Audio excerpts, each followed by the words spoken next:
Okay, let's move to next result, and that is power of a point. ठीक है, इसका मतलब क्या है कि मान लिया हमें एक सर्कल दे रखा है और सर्कल वही GFC वाला मान लिया, GFC वाला सर्कल है। ठीक है, एक एक्सटर्नल पॉइंट दे रखा है, यहाँ से हमने कॉर्ड खींचा, सॉरी ये मान लिया P दे रखा है विच इज H, K। ठीक है, कोई भी कॉर्ड ड्रॉ किया, इसने इस सर्कल को मान लिया दो पॉइंट पे कट किया A एंड B। ठीक है, तो A और B को सॉल्व करना है। ठीक है, इसका स्लोप मान लिया कि tan थीटा है।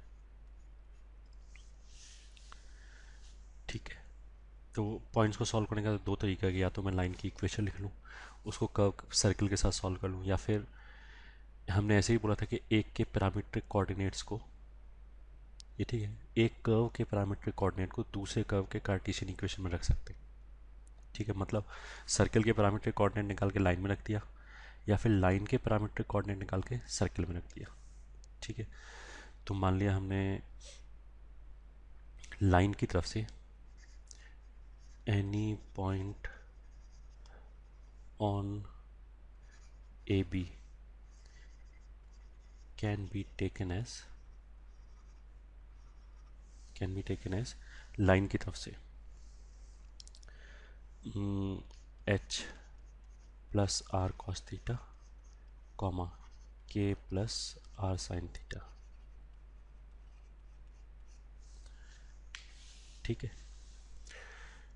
जहाँ पे R एल्जेब्रिक डिस्टेंस हो जाएगा बेस पॉइंट P से, ये हम स्ट्रेट लाइन में पढ़ चुके हैं, और tan थीटा इस लाइन का स्लोप है। तो ये उठा के हमने क्या किया, लाइन की इक्वेशन में रख दिया, सॉरी सर्कल की इक्वेशन रख दिया। ये तो लाइन के ऊपर ऐसा कोई भी पॉइंट ले सकते हैं। ठीक है, तो मान लिया ये वाला पॉइंट A है, तो इसको हमने सर्कल की इक्वेशन में रख दिया। सर्कल की इक्वेशन क्या है, X square plus Y square plus 2gx plus 2fy plus C बराबर 0, इसमें रखा तो ये आ जाएगा h plus R cos theta का whole square plus Y, sorry h की साथ k plus R sine theta का whole square plus 2gh plus R cos theta plus 2fk plus R sine theta and plus C equals to 0। ठीक है, तो यहाँ effectively हम क्या करें, हम सर्कल और स्ट्रेट लाइन को सॉल्व करें। कैसे सॉल्व करें, लाइन के हमने पैरामीट्रिक कोऑर्डिनेट्स सर्कल की इक्वेशन में रख दिया। ठीक है, तो ऐसा करने से ये एक इक्वेशन आ गया आर वेरिएबल में। ठीक है, क्योंकि अगर लाइन फिक्स है तो थीटा फिक्स है, तो थीटा तो नोन क्वांटिटी हो गया, एच और के फिक्स्ड पॉइंट है। ठीक है, ये तो कोऑर्डिनेट्स हो गए उसके, तो फिर वेरी क्या कर सकते हैं, सॉरी आर, तो आर के टर्म्स को हमने एक साथ लिखा, तो यहाँ से एक आर स्क्वायर का टर्म आएगा, एक यहाँ से आर स्क्वायर का टर्म आएगा, तो वो तो हो गया आर स्क्वायर, यहाँ से कॉस स्क्वायर, यहाँ से साइन स्क्वायर, तो cos square plus sine square कितना हो गया 1, तो उसको ऐसे लिख दिया प्लस आर टाइम्स, यहाँ से आर का टर्म आएगा 2h cos theta, very quickly यहाँ से कितना आ जाएगा 2k साइन थीटा, प्लस यहाँ से आ जाएगा 2g कॉस थीटा, प्लस यहाँ से आ जाएगा 2f साइन थीटा, ये आर का टर्म्स हो गया। ठीक है, आर का कोफिशिएंट हो गया, प्लस फिर कांस्टेंट टर्म आएगा, कांस्टेंट टर्म मतलब जिसमें आर ना है, तो इसकी वजह से यूल गेट एच स्क्वायर, इसकी वजह से you'll get K square plus 2gh plus 2fk plus C बराबर 0। ठीक है, ये इक्वेशन आ गया, इसको हमने मान लिया इक्वेशन 1 बोल दिया। ये इक्वेशन किस में है, आर वेरिएबल में है। ठीक है, आर में क्वाड्रेटिक है, इस बात का मतलब क्या है कि हमने क्या किया कि इस लाइन के ऊपर वो पॉइंट ढूंढना जो सर्कल के ऊपर भी लाई कर रहा है, तो ऐसे मेरे को दिख रहा है दो पॉइंट है। ठीक है, आर में क्वाड्रेटिक आने का मतलब क्या है, आर एक्चुअली है क्या, आर एल्जेब्रिक डिस्टेंस है, तो आर को जब हम सॉल्व करेंगे तो हमें पॉइंट पी से एल्जेब्रिक डिस्टेंस मिलेगा। ठीक है, तो ये मान लिया R1 हो गया एक रूट, और इसके करस्पॉन्डिंग ये जो डिस्टेंस है वो R2 हो गया। अगर मेरे को R1 R2 पता है तो उसको मैं यहाँ पे सब्सटीट्यूट करके इस जगह पे सब्स्टिट्यूट करके I can get 2 points which will be coordinates A and B. ठीक है, अगर मैं मान लिया कार्टेशियन इक्वेशन लिखूँ, वाई को एलिमिनेट कर दूँ, एक्स में कोऑर्डिनेट आएगा, वो हमें ए और बी का एक्स कोऑर्डिनेट देगा। अगर मैं एक्स को एलिमिनेट करके लाइन की इक्वेशन से और सर्कल की इक्वेशन से एक्स को एलिमिनेट करके वाई में कोऑर्डिनेट बनाए, तो वो y का जो वैल्यू देगा वो a और b का y कोऑर्डिनेट देगा। तो उसी तरीके से ये r वेरिएबल में आया है, तो ये r वेरिएबल क्या देगा, जो भी r जिसको भी हमने डिफाइन किया उसकी दो वैल्यूज़ देगा। r डिफाइन कैसे करते हैं कि बेस पॉइंट से रिजल्टिंग पॉइंट का डिस्टेंस। तो यहाँ पे रिजल्टिंग पॉइंट a और b है, बेस पॉइंट p है जिसको हमने h कमा के बोला है, तो वहाँ से एल्जेब्रिक डिस्टेंस आ जाएगा।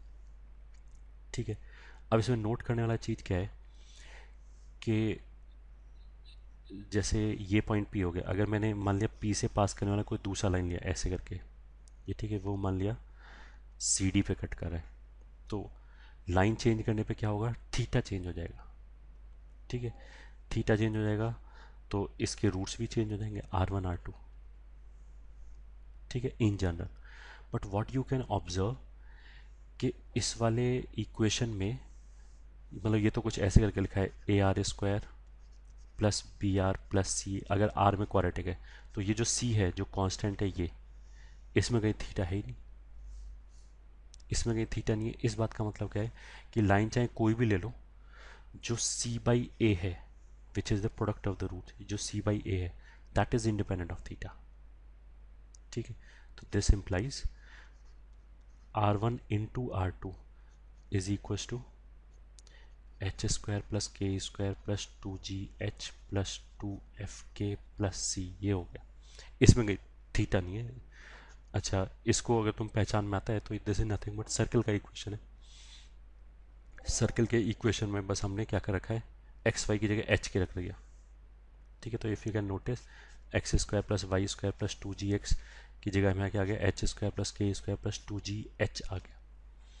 तो this is nothing but s evaluated at h comma k, और जिसको हम s1 से भी डिनोट करते हैं, s1 with respect to h comma k which is point p। ये हो गया। ठीक है, तो इस रिजल्ट का मतलब क्या निकला, ये रिजल्ट वही है जो हमने 9-10 में पढ़ा था, उसका ये फॉर्मल प्रूफ हो गया कि जो R1 R2 है वो तो P से एल्जेब्रिक डिस्टेंस हो गया। तो इसने क्या बोला, कोई भी लाइन ले लो उसका थीटा चाहे कुछ भी हो, बट जो R1 इंटू R2 आएगा वो हमेशा यही क्वांटिटी आएगा, वो हमेशा ही S1 आएगा। ठीक है, तो हमने एक रिजल्ट पढ़ा था ना, PA इंटू PB बराबर PC इंटू PD, ये वाला एक रिजल्ट पढ़ा था हमने इस चैप्टर के शुरू में जब हम रिवाइज कर रहे थे। उसी का ये प्रूफ हो गया कि PA इंटू BB बराबर PC इंटू PD हो तो क्या, बट वो PA इंटू PB जो नंबर आ रहा है वो है कि नंबर क्या, वो नंबर है S1। ठीक है, पहला चीज। दूसरा, R1 और R2 जो है वो एल्जेब्रिक डिस्टेंस है, this is independent of theta. R1 और R2 क्या है, एल्जेब्रिक डिस्टेंस है। ठीक है, तो अगर मेरे को, अब चलो एक बार फिर लिख लेते हैं कि अगर पॉइंट P यहाँ पे बाहर है, यहाँ से मैंने कॉर्स ऐसे ड्रॉ किया, तो इन सब के लिए R1 इंटू R2 कॉन्स्टेंट आएगा। मान लीजिए ये A हो गया, ये B हो गया, ठीक है, C हो गया, ये D हो गया, ये E हो गया, मान लिया ये F हो गया। तो यहाँ से मेरे को क्या पता लगा, अच्छा R1 R2 एल्जेब्रिक डिस्टेंस है, PA और PB अगर मैंने यूज़ किया तो वो तो डिस्टेंस आएगा। एल्जेब्रिक डिस्टेंस का मतलब क्या है कि अगर पॉइंट ऊपर लाई कर रहा है तो पॉजिटिव डिस्टेंस आता है स्ट्रेट लाइन से, इफ़ यू रिमेंबर। अगर रिजल्टिंग पॉइंट नीचे लाई कर रहा है तो नेगेटिव डिस्टेंस आएगा। ठीक है, तो अगर मैंने पॉइंट P बाहर ले रखा है तो चाहे पॉइंट ऊपर लाई करे चाहे नीचे लाई करे, ठीक है, मतलब A और B या तो दोनों ही नीचे लाई करेगा, या C और सिमिलरली, या फिर दोनों ही ऊपर लाई करेगा, जैसे हमने इस डायग्राम में लिया। अगर पॉइंट P इधर लिया तो इस वाले केस में दोनों ही पॉइंट ऊपर लाई कर रहे हैं, मतलब उसका मतलब क्या है कि R1 R2 या तो दोनों ही पॉजिटिव होगा या दोनों ही नेगेटिव होगा। ठीक है, तो what I am trying to say is PA into PB बराबर PC इंटू PD बराबर PE इंटू PF। ये किसके बराबर होगा, सब मॉड R1 R2 के। ठीक है, मॉड क्यों लगाया, क्योंकि एल्जेब्रिक डिस्टेंस तो पॉजिटिव नेगेटिव दोनों हो सकता है। बट अगर पॉइंट P बाहर लाई कर रहा है तो what I am trying to claim कि R1 R2 या तो दोनों ही नेगेटिव होगा या दोनों ही पॉजिटिव होगा।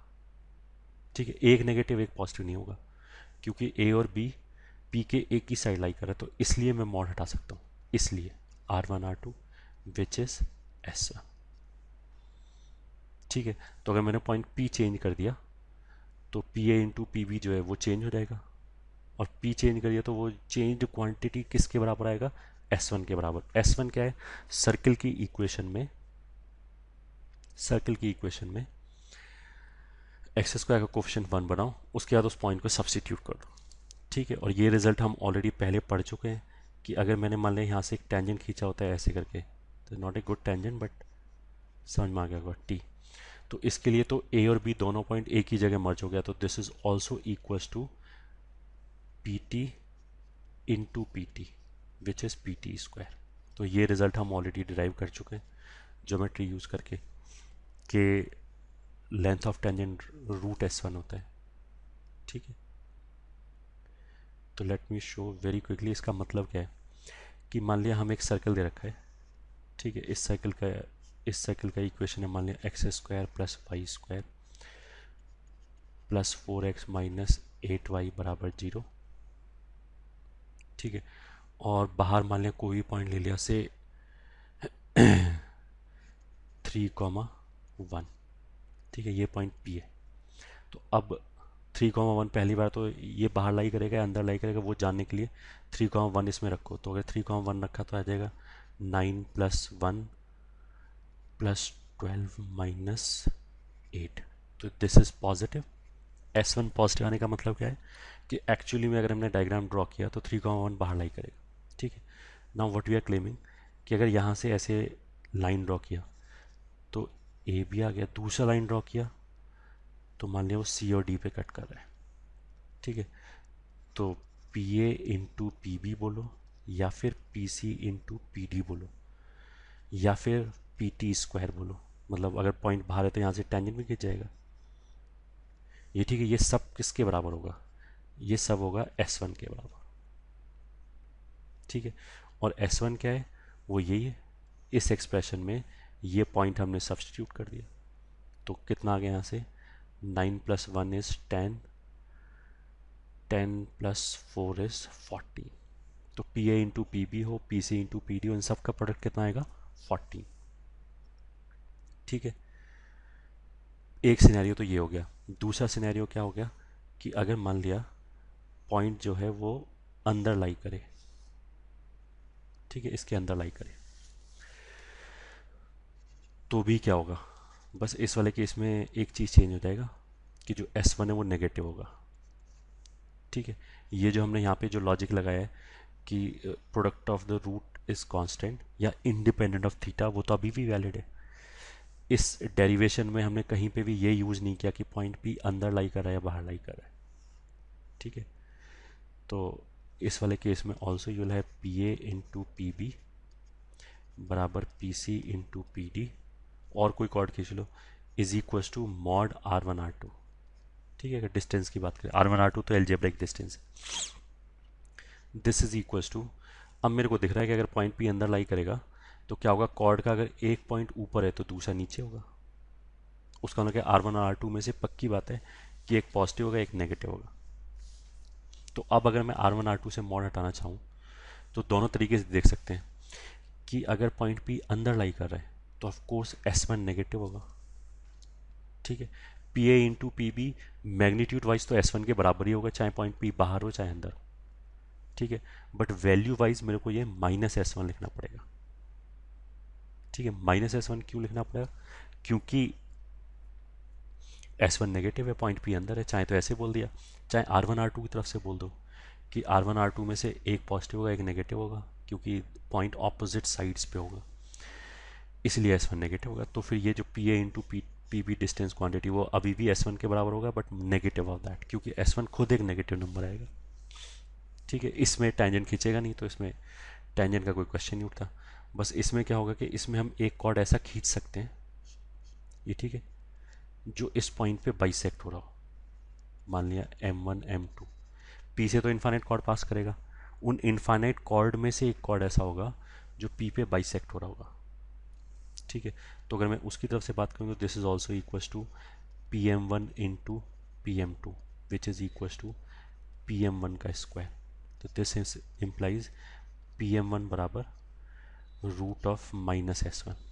रूट के अंदर माइनस देख के घबराना नहीं चाहिए, क्योंकि S1 खुद नेगेटिव है, तो negative of negative will be positive, तो रूट के अंदर अल्टीमेटली पॉजिटिव आएगा। तो यहाँ से M1 M2 कितना आ गया, this will be twice of PM1 which is twice of root minus S1। ये ठीक है, ये twice of root minus S1 क्या है, अगर हमें पॉइंट P अंदर दे रखा है, अगर हमें पॉइंट P सर्कल के अंदर दे रखा है, तो उस पॉइंट पे बाइसेक्ट होने वाली कॉर्ड की लेंथ इज दिस। ठीक है, तो जैसे अगर हम क्वेश्चन के तौर पे लिखना चाहें, late P is 1, 1 and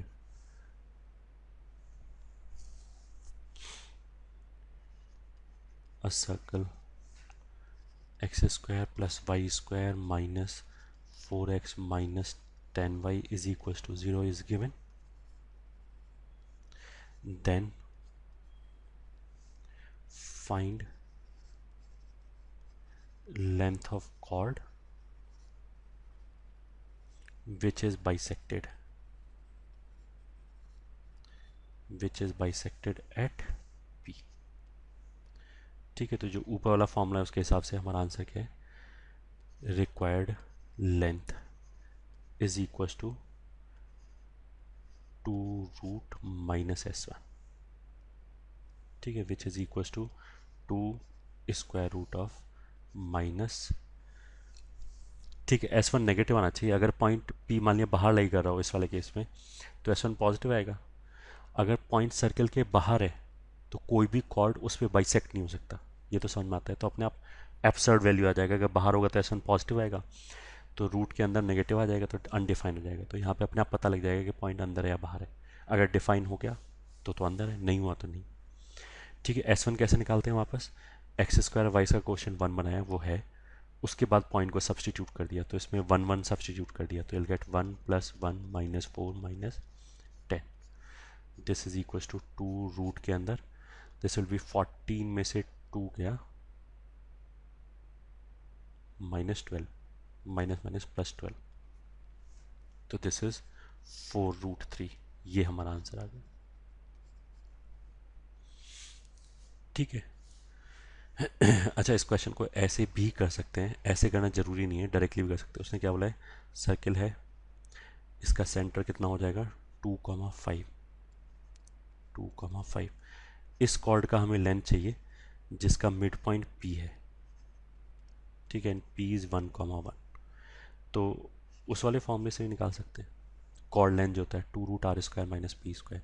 alternatively question हम ऐसे भी कर सकते हैं, required length is equal to 2 root r² minus P²। P क्या है, लेंथ ऑफ परपेंडिकुलर। अब इसमें लेंथ ऑफ परपेंडिकुलर क्या होगा, सेंटर और P के बीच का डिस्टेंस हो जाएगा डायरेक्टली। तो डिस्टेंस फॉर्मूला लगा के, मिड पॉइंट ही पता है हमें P, तो डिस्टेंस फॉर्मूला लगा के P निकाल सकते हैं। लाइन AB की इक्वेशन की जरूरत नहीं।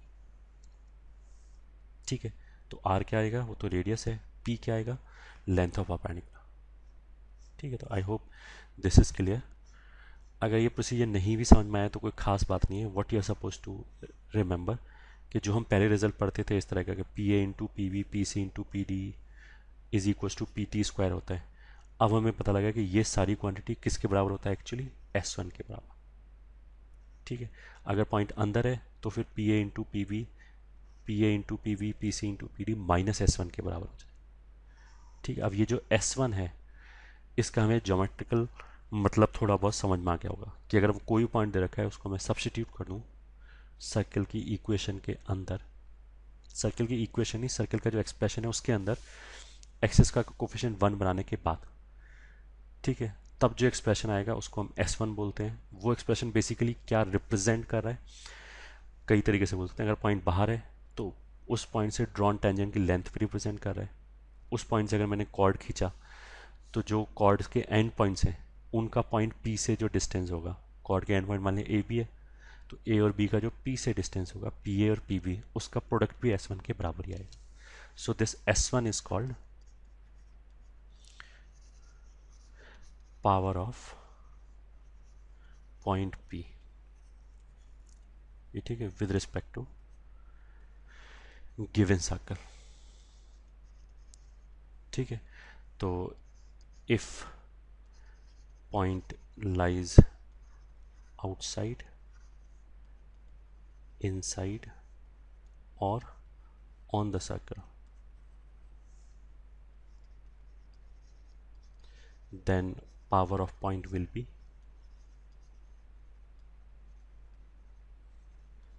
be positive, negative और ज़ीरो रेस्पेक्टिवली।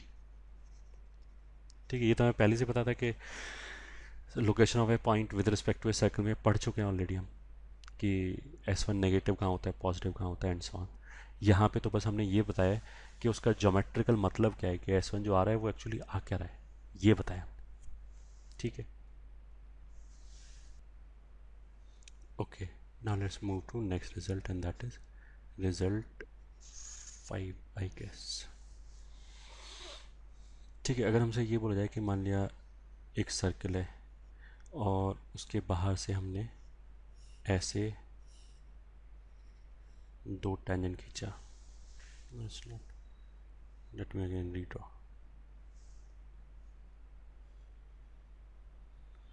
ठीक है, इस सर्कल का मान लिया सेंटर अल्फा बीटा है एंड रेडियस मान लिया आर है। ठीक है, अब हमने एक बाहर के पॉइंट पी से टेंजेंट्स खींचा और टेंजेंट्स के बीच में जो इंक्लूडेड एंगल है दैट इज थीटा। ठीक है, then we are suppose to find locus of point P. ठीक है, क्वेश्चन ये है, तो हमने क्या किया, इसको मिला लिया। ठीक है, not a straight line but PC को मिला लिया। ठीक है, तो ये वाला एंगल कितना हो जाएगा, θ/2। तो इसी डायग्राम में ये मान लिया ए है, ये मान लिया बी है, तो साइन थीटा कितना हो जाएगा, sine theta will be equals to AC upon PC, which means R upon PC, या this implies PC will be equals to R cosec theta. ठीक है, क्वेश्चन में है क्या, ठीक है, स्टेटमेंट क्या है कि एक सर्कल दे रखा है हमें और एक पॉइंट P का लोकस निकालना है सच दैट कि P से जो ड्रॉन टेंजेंट्स है उनके बीच में एंगल थीटा है। ठीक है, तो जो थीटा है वो भी एक कांस्टेंट है, तो इस वाले केस में R कांस्टेंट है, थीटा कांस्टेंट है, C पॉइंट फिक्स्ड पॉइंट है, P वेरिएबल पॉइंट है जिसका हमें लोकस निकालना है। ठीक है, तो इस P का डिस्टेंस C से हमेशा ये कांस्टेंट आ गया। ठीक है, जो गिवन सर्कल है उसके ऊपर जो अगर हमने पॉइंट्स लिए डिफरेंट डिफरेंट तो उनका भी C से डिस्टेंस कांस्टेंट है, बट जो P का डिस्टेंस है वो एक दूसरा कांस्टेंट आ गया, R कोसेक थीटा। इस सर्कल के ऊपर जो भी पॉइंट है वो सब तो R डिस्टेंस की दूरी पे, ठीक है, R डिस्टेंस पे। अब बट P का डिस्टेंस हमेशा कितना रहेगा, R कोसेक थीटा। तो जो P का लोकस है वो भी एक सर्कल आ जाना चाहिए, ऐसे करके एक बड़ा सा सर्कल आ जाएगा। ठीक है, जिसका radius will be R cosec theta and centre will be the same centre. ठीक है, तो इस बात को हम कैसे लिख सकते हैं, ये तो हमने ज्योमेट्री से यूज करके निकाला। इफ पॉइंट P, ये ठीक है, if point P, if tangents drawn from point P to the circle includes an angle theta, then locus of P will be a concentric circle with radius as r cosec theta, r cosec theta। तो इस diagram के हिसाब से अगर centre alpha comma beta है तो locus of P क्या हो जाएगा, locus of P will be X minus alpha whole square plus Y minus beta whole square is equal to R R cosec theta by two. अच्छा, गलती से मैंने theta लिख दिया। This half angle is theta by two, तो it should be theta by two यहाँ पे भी एंड यहाँ पे भी। मतलब टेंजेंट्स के बीच में जितना एंगल इंक्लूड हो रहा है उसका हाफ एंगल, तो R cosec theta by two का होल स्क्वायर।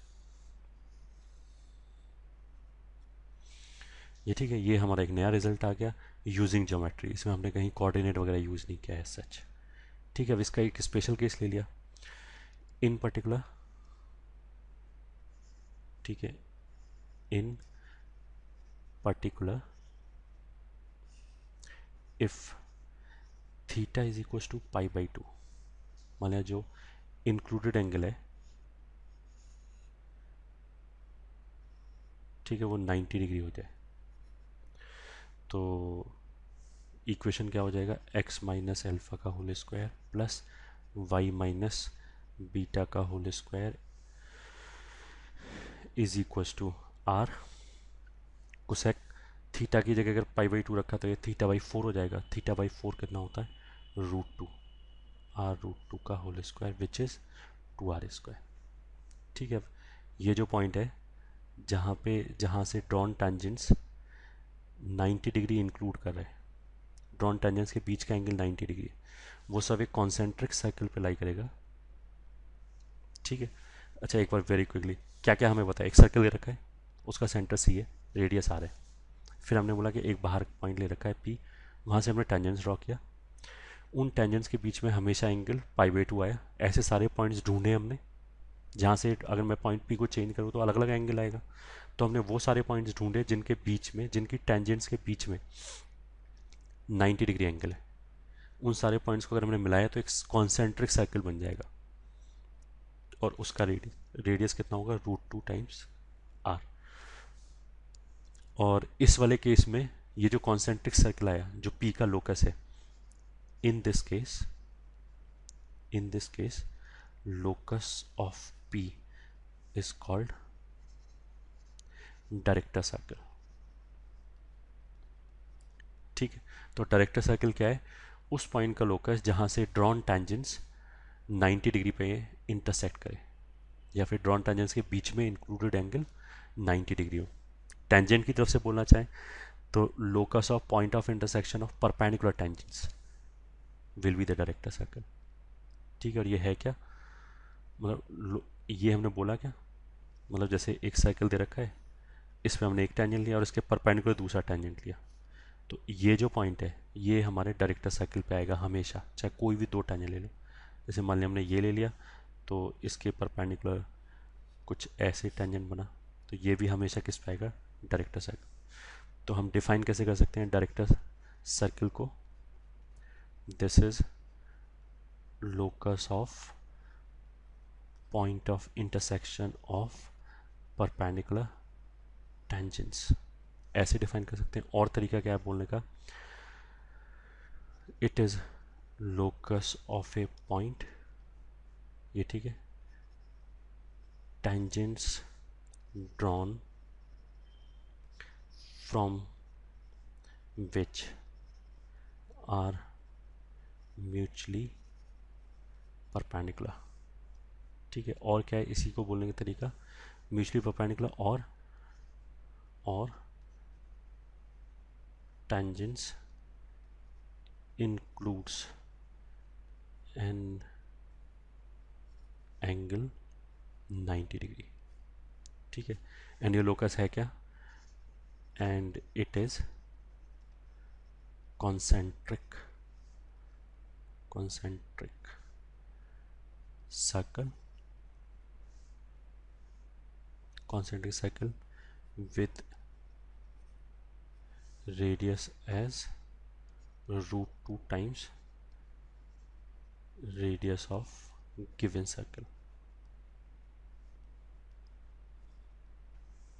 ठीक है, ये हो गया हमारा, ये था हमारा result 5। Okay, now quickly will go to result 6। ये जो रिजल्ट 6 है इसको तो तुम अपने आप में क्वेश्चन मान सकते हो। ठीक है, ये as such not very good.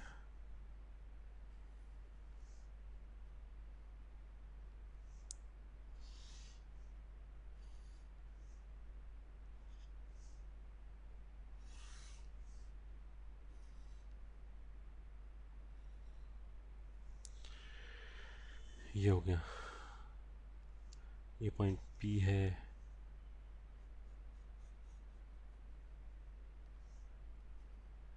P से जो टेंजेंट खींचा है वो ए और बी पे आके मिल रहा है। ठीक है, तो ये वाला पॉइंट ए हो गया, ये वाला पॉइंट बी हो गया।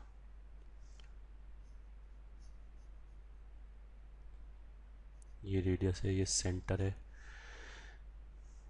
ठीक है, अगर ये थीटा है तो ये भी थीटा होगा, क्योंकि एक्सटर्नल पॉइंट को अगर हमने साइकिल के सेंटर से ज्वाइन किया तो वो टेंजेंट्स के बीच के एंगल को बाइसेक्ट करेगा।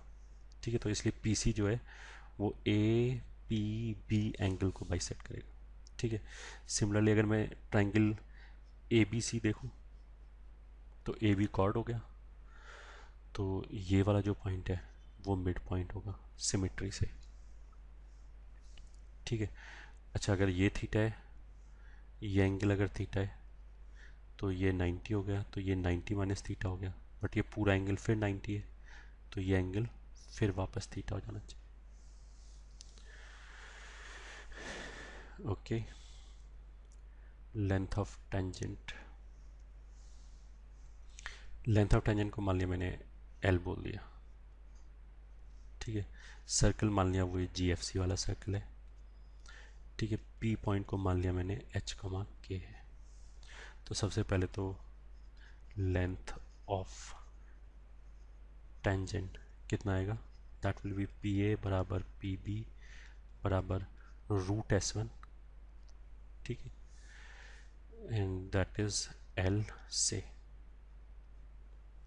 ठीक है, फर्स्ट थिंग पी सी जो है, ठीक है, पॉइंट पी और सेंटर सी के बीच का जो डिस्टेंस है उसको डिस्टेंस फॉर्मूले से भी निकाल सकते हैं, और उसको पी ए सी जो ट्राइंगल है ये वाला पी ए सी, इसमें पाइथागोरस भी लगा सकते हैं। तो P C can be written as root L square plus R square.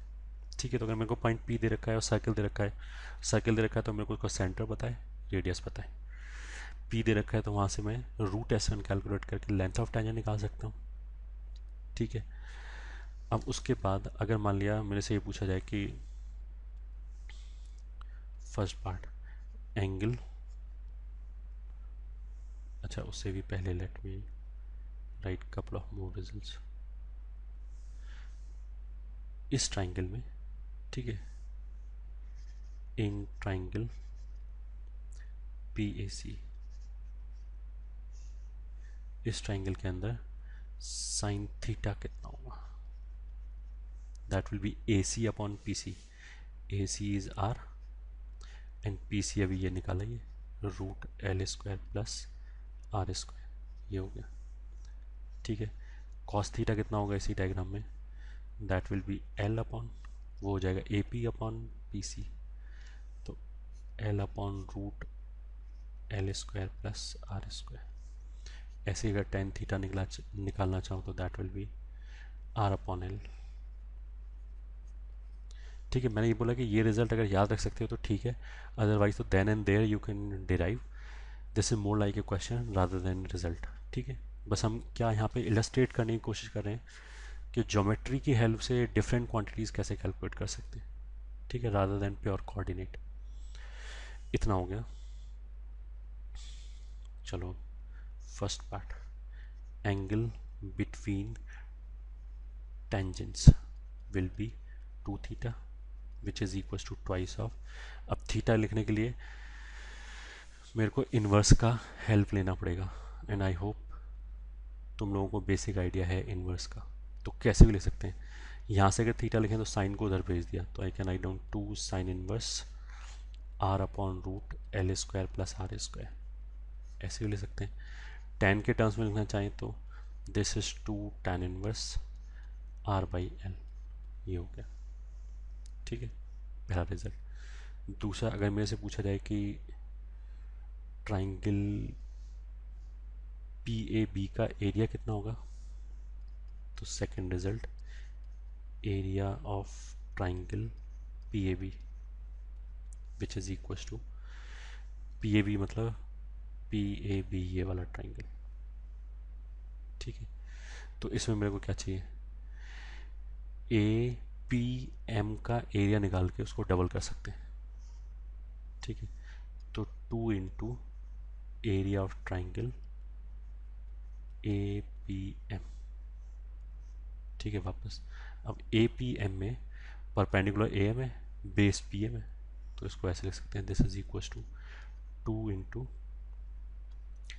Half into A M into P M. ठीक है, 2 और 2 कैंसिल, ए एम कितना है, ए एम ये वाली क्वांटिटी कितना है, अगर ये एल है ये थीटा है, तो इसको मैं लिख सकता हूँ एल साइन थीटा, और पी एम को लिख सकता हूँ L cos theta. So this is nothing but L sine theta into L cos theta which is equal to L square sine theta cos theta. ठीक है, साइन थीटा और cos theta भी हमने यहाँ पे निकाल रखा है एल और आर के टर्म्स में, तो this is equal to L square into sine theta is R upon root L square plus R square into L upon root L square plus R square. तो ये एरिया कितना हो गया, L cube R upon L square plus R square, ये result आ गया। ठीक है, हमारा ऑब्जेक्टिव क्या था, सर्कल दे रखा है, मतलब मेरे को सेंटर और रेडियस पता है, पॉइंट पी दे रखा है जहाँ से हम टेंजेंट ड्रॉ कर रहे हैं, तो उसके कोऑर्डिनेट्स पता है, कोऑर्डिनेट्स पता है तो हम लेंथ ऑफ टेंजेंट निकाल सकते हैं जिसको हमने एल बोल रखा है। तो एल और आर से ही बस केवल मैं ट्राइंगल पी ए बी का एरिया बता सकता हूँ यूजिंग दिस फॉर्मूला। ठीक है, very quickly if you can see, ऊपर जो डायमेंशन आएगा वो metre cube into metre, metre ratio 4 हो गया, नीचे metre square plus metre square रहेगा, तो metre ratio 4 upon metre square रहेगा, तो एरिया तो मीटर स्क्वायर में आना चाहिए। ठीक है, ये कौन सा ट्राइंगल था, पी ए बी। अब पी ए बी को लैंग्वेज में कैसे बोल सकते हैं, जो लाइन ए बी है ये तो कॉर्ड ऑफ कॉन्टैक्ट होता है पॉइंट पी का। ठीक है, ये मैं ऑलरेडी डिफाइन कर चुका हूँ इस चैप्टर में शुरू में। तो पी ए बी ट्राइंगल क्या है, पी ए और पी बी तो टेंजेंट्स हो गया, A B chord of contact हो गया, तो इसी को मैं लैंग्वेज में कैसे बोल सकता हूँ, this is equal to area of triangle formed by tangents and chord of contact of point P। ठीक है, जो chord of contact है और जो tangents है उससे बनने वाला है ट्राइंगल। ठीक है, अच्छा आप दूसरा ट्राइंगल इधर से भी ये भी देख सकते हो कि ए बी सी ये वाला जो ट्राइंगल है इसका भी एरिया निकाल सकते हैं, तो अब ये निकाल लिया हमने, area of triangle A B C which is twice of area of triangle A M C. ठीक है, लेट मी शो, ये वाला जो ट्राइंगल है ए एम सी इसको डबल कर दिया। ठीक है, इसमें ये हाइट हो गया, ये बेस हो गया। ठीक है, अगर मैं इसको अलग से ऐसे बनाऊं, this is A, this angle is theta, this is C, this is M. ठीक है, इस वाले केस में आर हो गया, तो ये वापस कितना हो जाएगा, R cos theta, and this length will be R sine theta. तो area will be half of, this is 2 into half of r sin theta into r cos theta, ये एरिया हो गया। ठीक है, तो कैंसिल हो गया, R square into sine theta is again R root R square plus L square, cos theta is L upon root R square plus L square, this is equal to R cube L upon root R square plus L square. ठीक है, यहाँ पे L cube are था, यहाँ पे are cube L है। तो very quickly if I can show के what do we mean by this, actually क्या हुआ कि ये डायग्राम है। ठीक है, ये पी हो गया,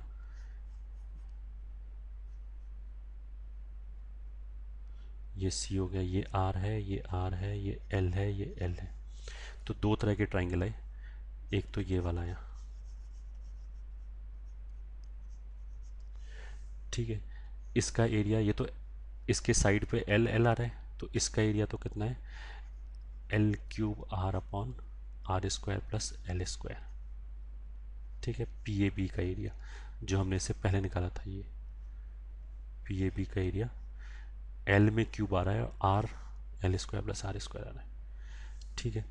और जो दूसरा इधर बच गया, ये वाला, इसकी साइड पे आर और आर आ रहा है, इसका एरिया जो अभी हमने निकाला है, साइड पे अगर आर आ रहा है तो आर में क्यूब है, R cube L upon R square plus L square. ये रिजल्ट निकालना है अभी तक हमने, ठीक है। जैसे मैंने बोला कि याद रख सकते हो तो ठीक, वेल एंड गुड। अदरवाइज तो वहीं बैठ के तुरंत अगर डायग्राम बनाओगे और थीटा अगर हमने लेबल कर लिया, मतलब ये डायग्राम बस याद रखो कि एंगल को हमने रिलेट कैसे किया, ये थीटा है तो ये थीटा हो गया, ये थीटा हो गया। एल कैसे निकालेंगे, रूट एस वन होगा, इतना याद रखा तो then and there you can define, ठीक है, और यू कैन कैलकुलेट। उसके बाद अगर मैं ये बोलूँ कि ये एंगल 90 है, ये एंगल 90 है, ठीक है, तो अगर मैं बोलूँ area of C A P B, ठीक है, ये quadrilateral C A P B, तो दैट इज इक्वल टू, हम ऐसे कर सकते हैं कि इसको ऐसे ज्वाइन किया तो 2 into area of triangle P A C, ठीक है। ये वाला जो आधा ट्राइंगल है इधर, इसका एरिया निकाल के डबल कर दिया। अब इसमें क्या है कि ये एंगल यहाँ पे 90 डिग्री है, तो this is 2 into half into height, तो ये हो गया आर और बेस ये हो गया एल, आर इंटू एल, तो दो दो कैंसिल, तो ये हो गया R into L. R into L क्या है, बेसिकली इन दोनों का समेशन है, इन्हीं दोनों ट्राइंगल को मिला के, पी ए बी और ए बी सी ट्राइंगल को मिला के ही पूरा quadrilateral C A P B बन रहा है, तो उसका एरिया ये हो गया आर इंटू एल, ठीक है। अगर इन दोनों को ऐड करोगे तो न्यूमरेटर से आर इंटू एल कॉमन आ जाएगा, डिनोमिनेटर से L square plus R square common आ जाएगा, तो यहाँ से अगर एल एल कॉमन ले लिया तो एल स्क्वायर बचा, इस जगह से अगर न्यूमरेटर से आर एल कॉमन ले लिया तो आर स्क्वायर बचा, तो ये हो गया, this and this will get cancel, तो ऐसे भी हम बोल सकते थे कि एरिया आर एल आ गया, ठीक है। एंड लास्ट रिजल्ट क्या है कि जो ये वाला डायग्राम है, इसमें बी पे जो एंगल आ रहा है, ठीक है, वो भी 90 डिग्री है, और ए पे जो एंगल आ रहा है वो भी 90 डिग्री है। इसका मतलब क्या है कि जो पी ए सी बी है, पी ए सी बी, ये चारों पॉइंट कौन साइक्लिक पॉइंट्स होगा, क्योंकि जो पी सी है उसको डायमीटर लेके अगर मैंने एक सर्किल खींचा तो वो ए से भी पास करेगा और बी से भी पास करेगा, ठीक है। तो वापस इस डायग्राम में पॉइंट पी क्या था, एच कॉमा के, सी क्या है, minus G comma minus F, ठीक है। तो जो P A C B, P A P A C B, ये जो चारों पॉइंट है, ये चारों पॉइंट कॉन्साइक्लिक है, एंड पी सी उसका डायमीटर है, ठीक है। तो अब तो हम डायमीट्रिक फॉर्म पढ़ चुके हैं, तो इस पी ए सी बी के जो सरकम सर्कल आएगा उसका इक्वेशन लिख सकते हैं डायमीट्रिक फॉर्म में, एक पॉइंट एच कॉमा के है एंड ऑफ डायमीटर, दूसरा minus G comma minus F है, तो इस बात को हम क्या लिख सकते हैं, नेक्स्ट रिजल्ट, ठीक है। Next point P A C B are concyclic points, ये ठीक है, with P C as diameter and equation of corresponding circle can be given as, एक तो था h कॉमा के, तो और दूसरा था minus G comma minus F, तो x minus of minus G will be x plus G plus Y minus के into Y plus F equals to 0, ठीक है। ये हो गया एक इक्वेशन, ठीक है, सर्कल का इक्वेशन ये हो गया। अच्छा, ये सर्कल क्या है, पी तो वो पॉइंट हो गया जहाँ से हमने टेंजेंस ड्रॉ किया है, ठीक है, और ए और बी पॉइंट्स ऑफ टेंजेंसी हो गया, सी सेंटर हो गया। इसको हम ऐसे ही बोल सकते हैं कि ट्राइंगल पी ए बी का सरकम सर्कल है। अब ये अलग बात है कि जो पी ए बी है उसका सरकम सर्कल सी से भी पास करते हैं, तो ये भी रिजल्ट है। पी ए बी ट्राइंगल को हम लैंग्वेज में कैसे बोलेंगे, tangents and chord of contact से बनने वाला ट्राइंगल। तो this is also equation of this is also equation of circumcircle of triangle formed by tangents and chord of contact, chord of contact। ठीक है, इसका मतलब सिग्निफिकेंस क्या है क्वेश्चन में, मतलब उसने अगर इस तरीके से बोला कि एक हमें सर्कल दे रखा है, एक बाहर का पॉइंट पी दे रखा है, फिर हमने बोला पी से दो टैंजेंट ड्रॉ किया, points of contact A and B है, ठीक है। अब वो बोलेगा कि पी ए बी के सर्कम सर्कल का इक्वेशन बताओ, ठीक है। तो उसने तो केवल इन्हीं सब का नाम लिया, बट अब ये आर्टिकल पढ़ने के बाद मेरे को क्या समझ में आता है कि उसने सेंटर के बारे में कुछ नहीं बोला, बट मैंने सेंटर बनाया, देन आई ऑब्जर्व कि ये 90 डिग्री है, तो ये चारों पॉइंट कॉन्साइक्लिक है, तो जो भी सरकम सर्कल होगा पी ए बी का वही सरकम सर्कल होगा पी ए सी बी का, ठीक है, प्लस वो जो सरकम सर्कल होगा उसके लिए पी सी डायमीटर होगा। तो अगर मैंने ये ऑब्जर्व कर लिया तो सर्कल का इक्वेशन एक लाइन में लिखा गया, ठीक है। अदरवाइज अगर मैं सी पे ध्यान ना दूँ तो ये बहुत लेंदी क्वेश्चन हो जाएगा, उसमें पता नहीं मैं क्या करूँगा, ए और बी को सॉल्व करेंगे एंड सो ऑन, ठीक है। This you are suppose to keep in your mind.